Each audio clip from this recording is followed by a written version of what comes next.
ina. My name is Pau. Gideon. Okay, welcome to Rita's podcast. Where we talk about? Where we talk about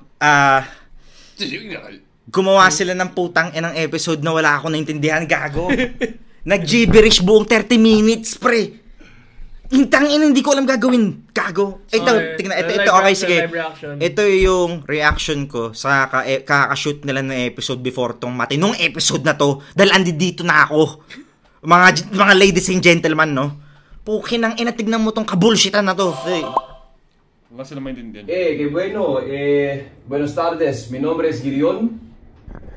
Joe Bart na nabubulag kasi Ay, naliwanag naman pa ng LED sa likod, pero okay lang yan. Let's go. Y chinga. Y eso es Eritas Podcast. Nosotros hablamos pop culture en No, Pablo. Pablo.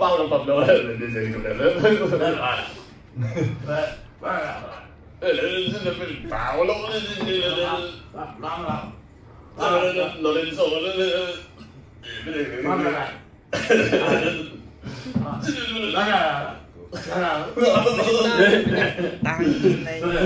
Alis na kami ng tao. Pwede may pag-usapan natin. Tangina. Itigil nyo nga muna yan. Tangina, i-post mo yung putang ina. Tap. Yung kagaguhan na yon, no? Yung kagaguhan na yon, lalagay ko dito. Screenshot ko, tangina, Eritasception. Screenshot ko yung episode nyo sa episode na to. Gago, pre. Dito lang yan.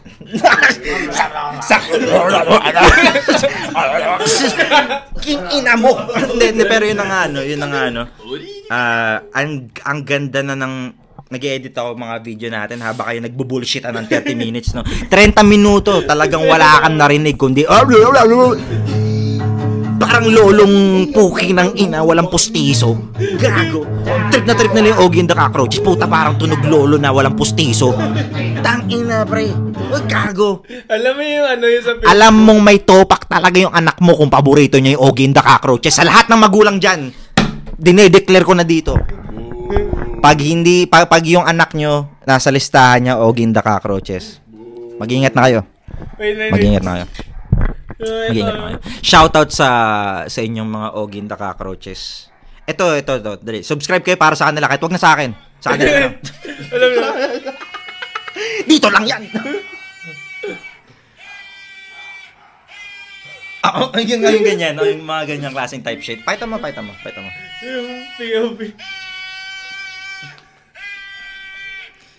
Okay. So at least 'di ba kahit paano medyo audible na dito, no. So kung gusto niyo pa ng ganong klaseng type na podcast, no, comment niyo lang kung meron nang nanonood. Kung wala kaming pake. Comment best duo sa Eritas. Comment best duo. Dito lang 'yan. Sa Eritas. Best. Hindi, syempre logi na ako best duo eh. Ako lang naman technically ang Paul Heyman nyo eh. Kayo pa rin yung mga WWE superstars kung tutuusin eh. Di ba? Si Bronson Reed tsaka si Bronson Braun Breaker tsaka si Bronson Reed. Ay, pare silang Bronson? Oh, para silang Bron. Meron na papalit eh. Pare silang Bron. Sama sila, Bron. Oh, tas Napaka-trash na. Grabe, kumbaga sa porn star, obvious na eh, parang Bron. Ibig sabihin, malakas.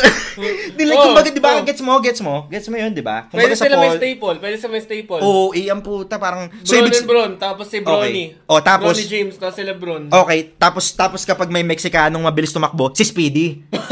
Bronny Gonzales. Si Speedy Santiago. Bronny Gonzales. Kung may wrestling name, no? Tangina. The Cliffhanger. Shoutout I Show Speed. Dinamay ko lang for the views. Bam! Yung shot na yan, pangalan yan I Show Speed. Pero yung buong shot, yun yung mga speed. Speedy Santiago. Saan ka makakita ng ganun? Dito lang. Sa Eritas Podcast. Okay, so move on na tayo dun sa kumbaga kayo na bahala dun sa episode nila, no? Gawa na tayo ng sarili nating episode ngayon. Nakakalungkot lang dahil ang dami ko pang naisip na mga maganda sanang intro. Dun sa taas, planado ko na to lahat eh. Tas puking ina, pagbaba ko, naririnig ko dun sa dun sa interface ni Gideon, no. Gago. Sabi ko, gago na, nagiginip ba ako? So, ito nga lang, ladies and gentlemen, parang feeling ko, medyo parang, nightmarish, Black Mirror tong episode na to. Kasi parang tingin ko, parang hindi totoo eh. Parang maybe hindi totoo. Alam mo, medyo abstract art sila. Kumbaga, i-perfect circle na lang natin, no? Weirdo yung mga anak nyo. Pero abstract yan, par. Artist. Kumbaga nasa lens na lang yan ng nasa perspective na lang yan on the beholder eh. Alam mo yun, kung iisipin niya bang mga tulok lang kayo na kasama ko na parang dalawang autistic na anak o kumbaga parang talagang Mozart at Beethoven nga talaga. Dito lang yan sa Eritas Podcast. Okay, sige, usapan na tayo muna. Second half nito, change outfit kami. Tangina nyo. Halloween tayo. Teka lang. Nag-timer ba kayo? 30 minutes, no? 30 minutes. Okay. Hindi mo alam, baka yun yung costume nila, di ba? Hindi nyo alam. Mga ipis kami. Hindi nyo alam. Tangina mo. Alam mo tong gagong to. Alam mo, sige, yun muna usapan natin. No? Mamaya yung bago. Alam mo to, paborito niya yun, pero tangina, takot na takot sa ipis.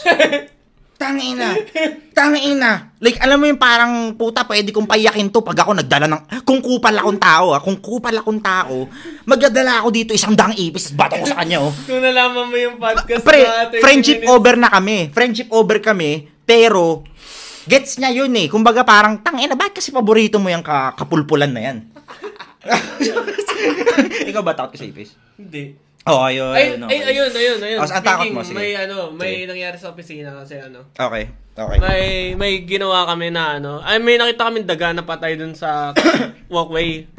Sa sidewalk. Tapos yung kasama ko sa trabaho, nagkukunwaring binipit-bit niya, kukunin yung daga. Tapos, kinuha ko yung daga. Hinawakan mo talaga yung daga. May dahon naman. May dahon naman. Okay. Pero, nagulat sila kasi kinuha ko talaga yung daga. Like, gano'n kalaki, napatay na daga. Ay, totoo! Oo. Gago, parang burrito na yun sa Taco Bell. Taco Bell, mahal ng burrito. Siomay na yun, 1 kilong siomay. Medyo malaki siya. Medyo, lakihan nyo man lang. Mas malaki pa yung patay na daga, oh. Sabog na ulit tayo. Lakihan nyo man lang yung burrito nyo. Mas malaki yung patay na daga. Lampas 200 na yung value meal. Yung daga. Mas malaki pa yung patay na daga sa Taco Bell ngayon. Yun nga, yung sabihin ko, talo pa nung daga na yun, yung Taco Bell. Kaya kumain na ng patay Shoutouts to you, paborito ko pala kayo. Baka naman. Kumain na ng patay na daga, kung mas malaki yun. Patay na.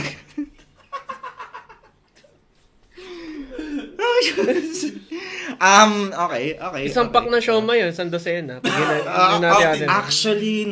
Actually, hindi kasi sabi nila, 'di ba?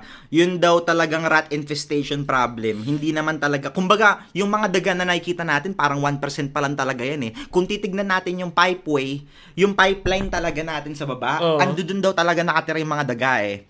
So kumbaga hindi mo alam. Diba meron sa kung ikaw ay isang kupal na unethical na businessman, ay kunin mo yung mga daga.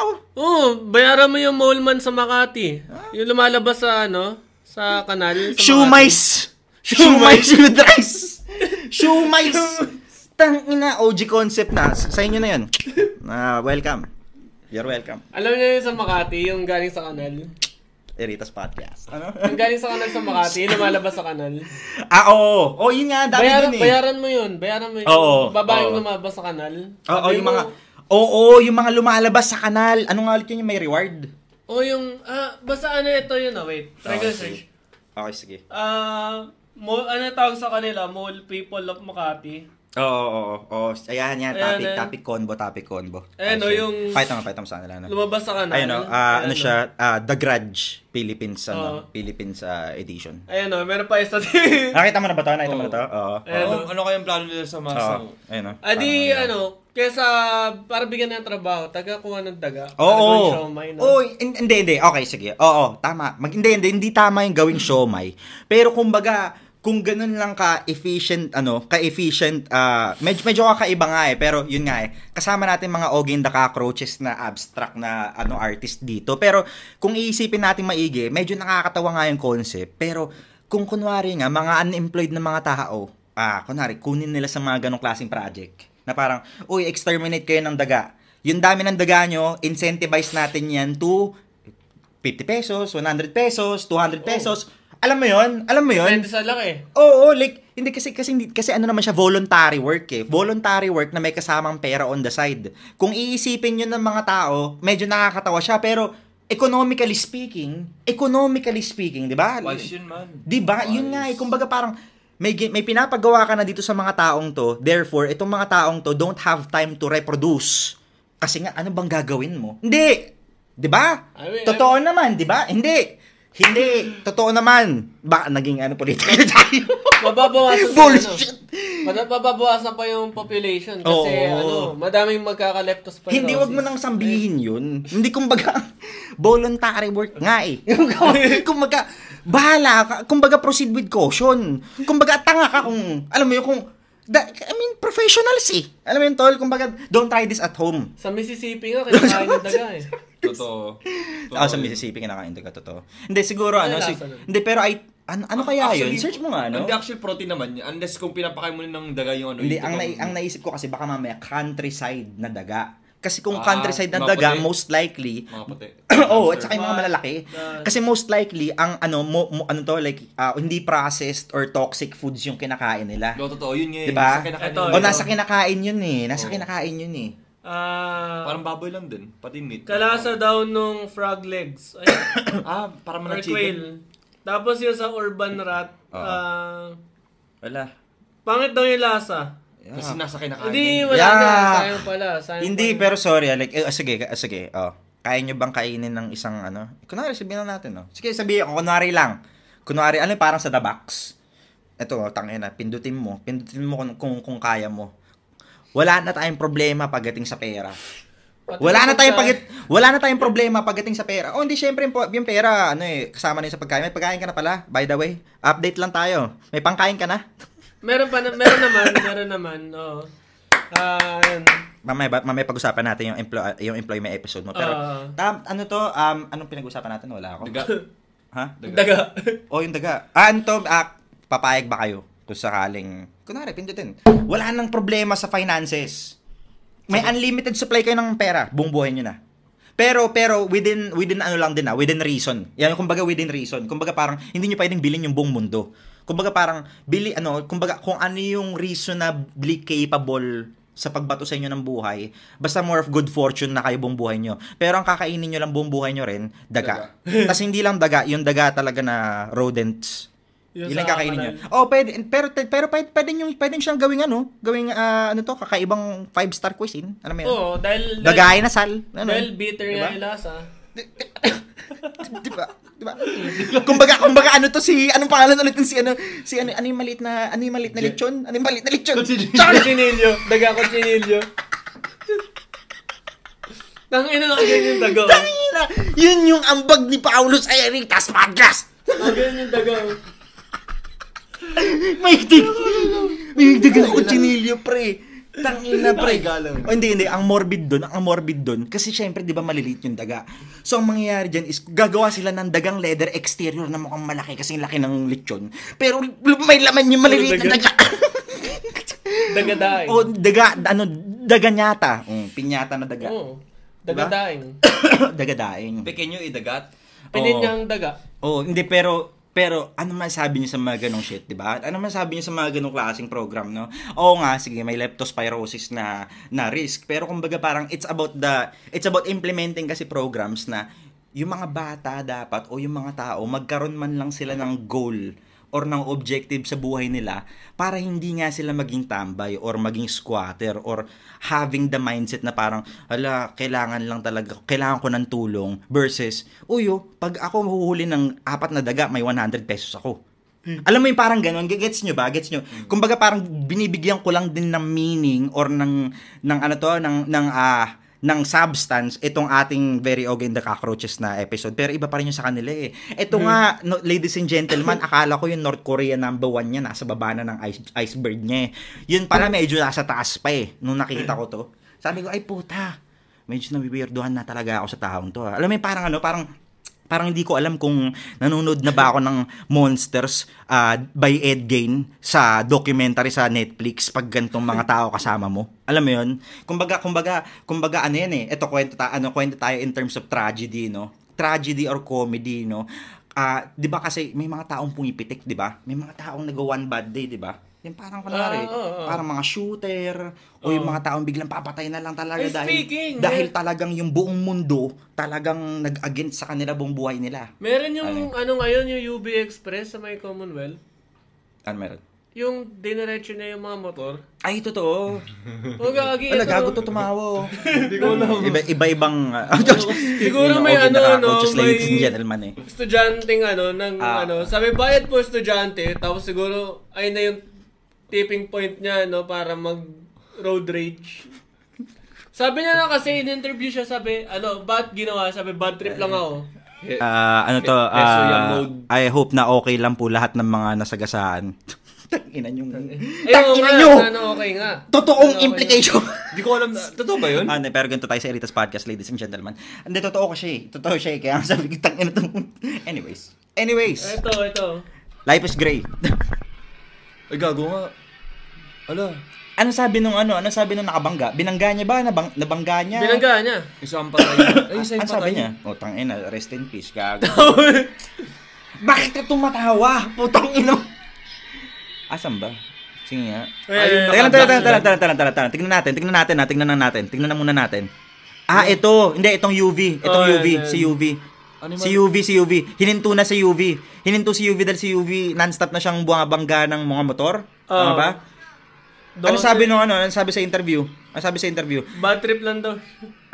Bad trip lang daw siya. Totoo ba talaga? Ayun. Medyo bad trip talaga. Medyo nakakainis. Pero, all types of emotions, dito lang sa Eritas Podcast. Tingin Ayun, tapos, may isang patay ngayon. Ala. Sige na. May interview ba dun sa Kumag? May interview sa Kumag. Ay, gago ka, boy. Nataranta to. Tingin ko. Alam mo, parang talagang... Ayun nga. Ayun yung tipping point. Okay, sige. I-circle back na natin siya. Tulad ni ko, putang ina, may real life implications, tang ina. Tapos patay na tao. Kaya nga Pero yun nga yung gray area. I feel like din kasi the idea is nakakatakot kasi siya or dapat hindi siya pinag-uusapan. Or dapat pag-usapan dahil baka ibig sabihin nun porket pinag-usapan, ibig sabihin baka dun magkaroon ng idea versus nagkaroon siya ng idea dahil hindi nga siya pinag-uusapan or hindi nga siya ninormalize. Kaya nga mas mentally conscious na yung mga tao ngayon sa society na to, 'di ba? And I feel like yun din yung bigay namin dito sa Eritas Podcast. Tangina, onting gray lang tayo dito, pre. Okay. Tapos na tayo doon. Balik na tayo. Tangina ng pag-uusapan natin, gago. Hindi lang kasi naghesoyam yung taong yun. Yung hangin, pre. Tangina. Hindi, sige, ikaw ba? Masasabi mo doon, sige.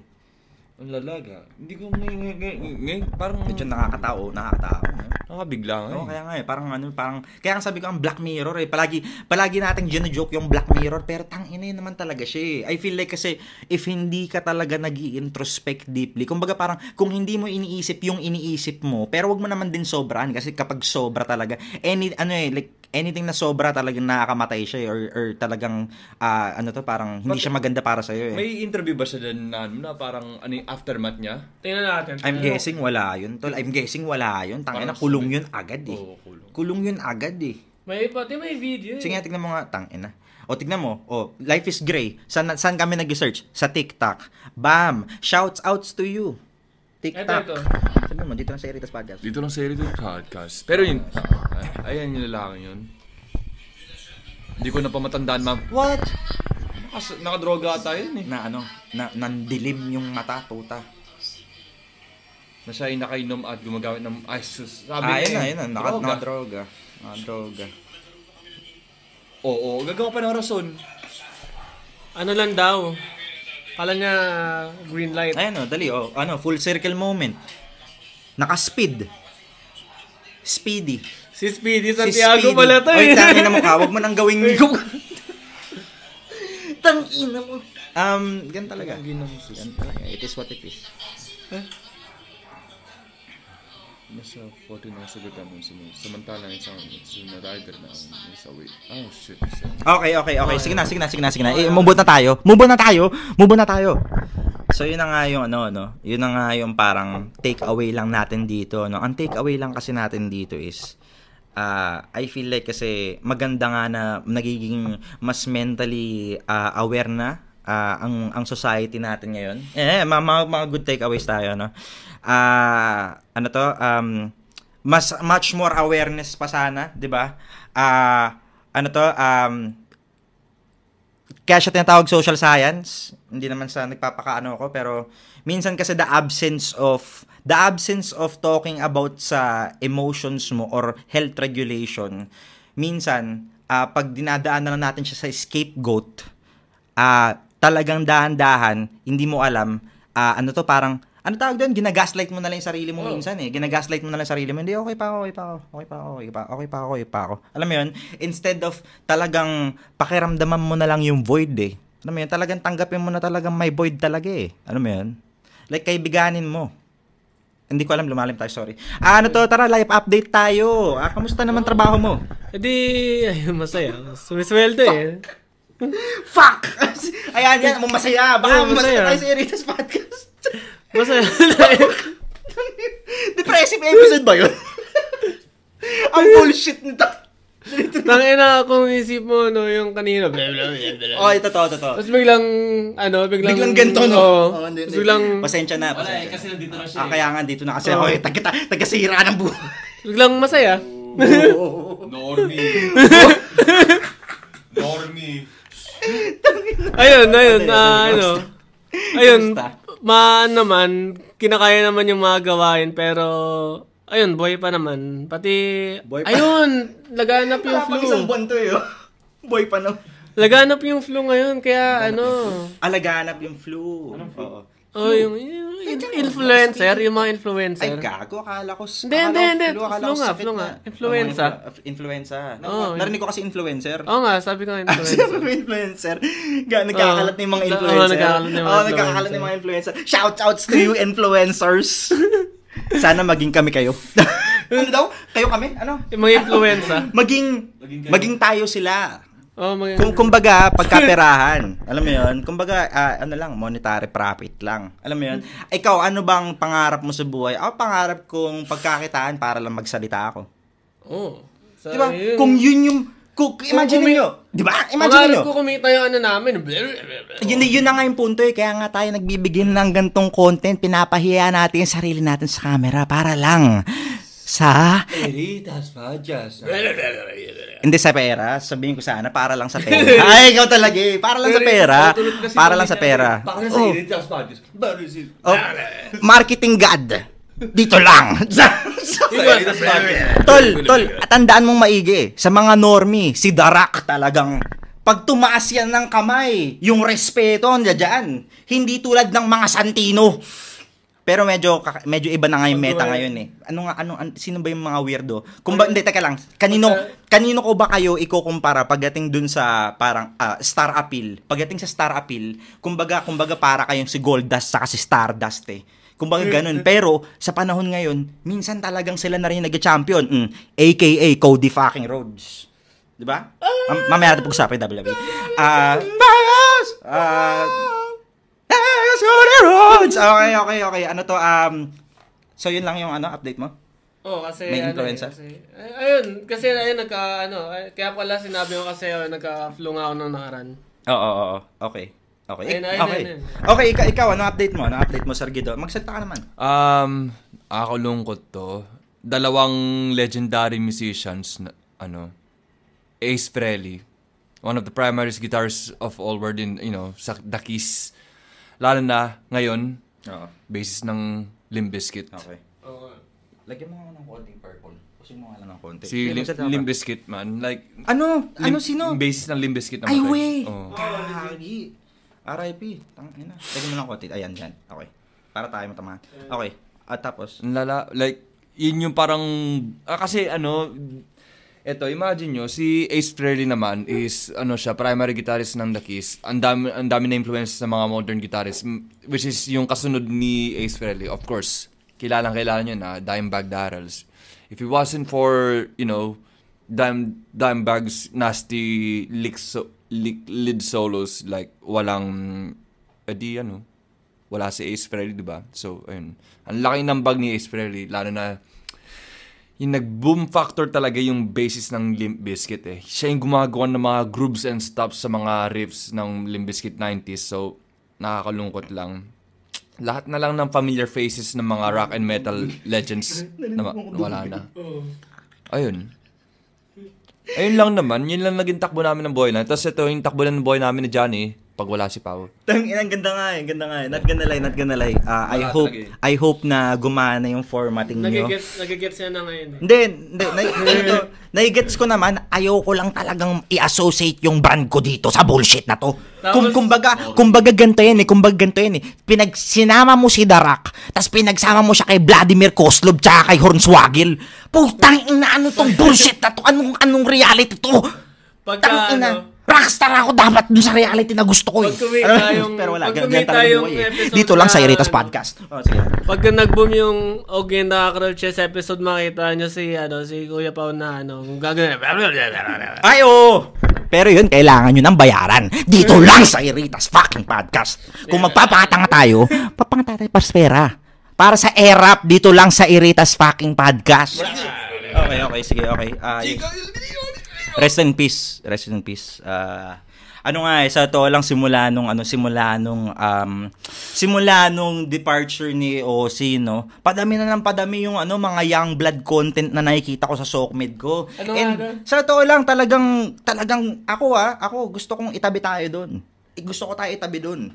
Evil Harry Styles to yun. Evil Harry Styles plus him. Young blood, 'di ba?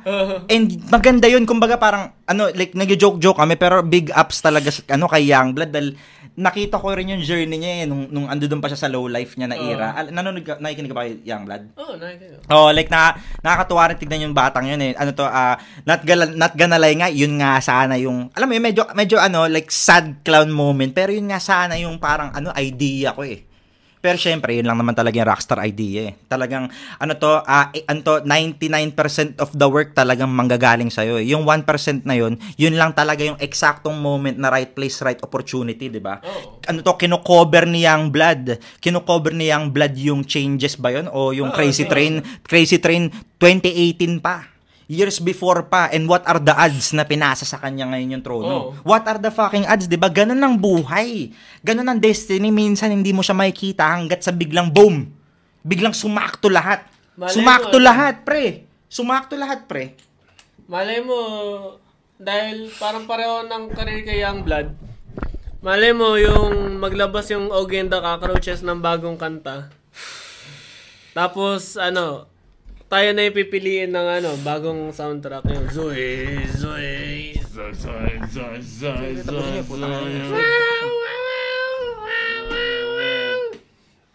2, 3, 4. Zoe.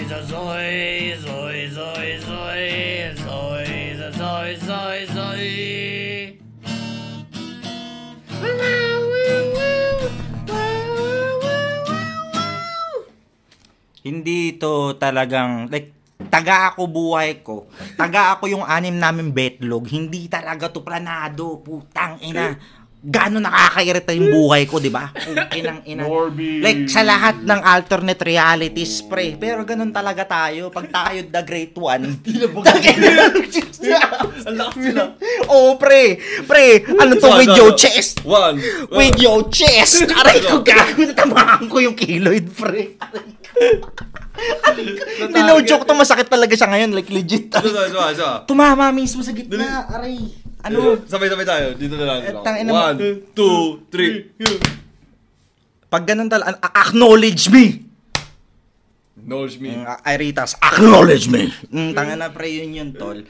Ganun talaga tayo sa Iritas Podcast. Anyways, ano nga pinag-uusapan natin nung before yung August? Ang sakit talaga, gago. Pero para sa akin, ito.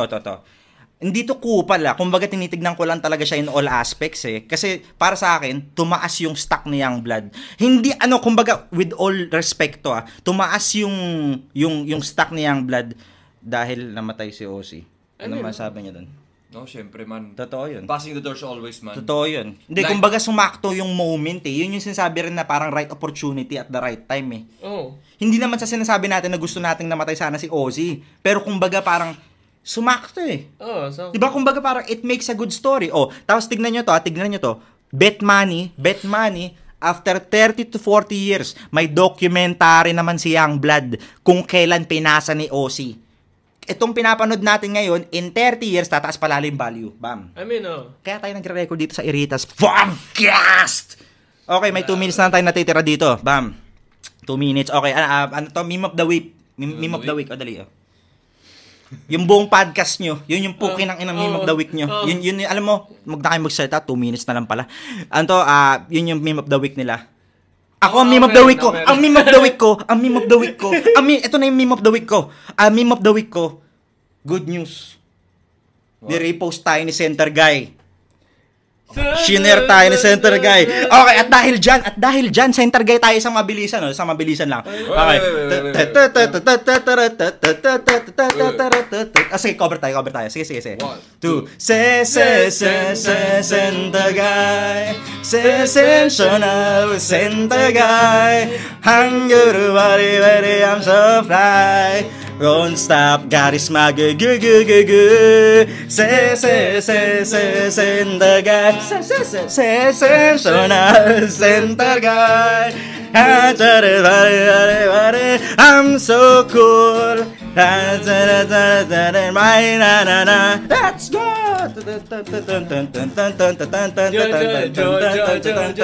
We love your music. Love your music. Jonas Beep. Jonas Beep.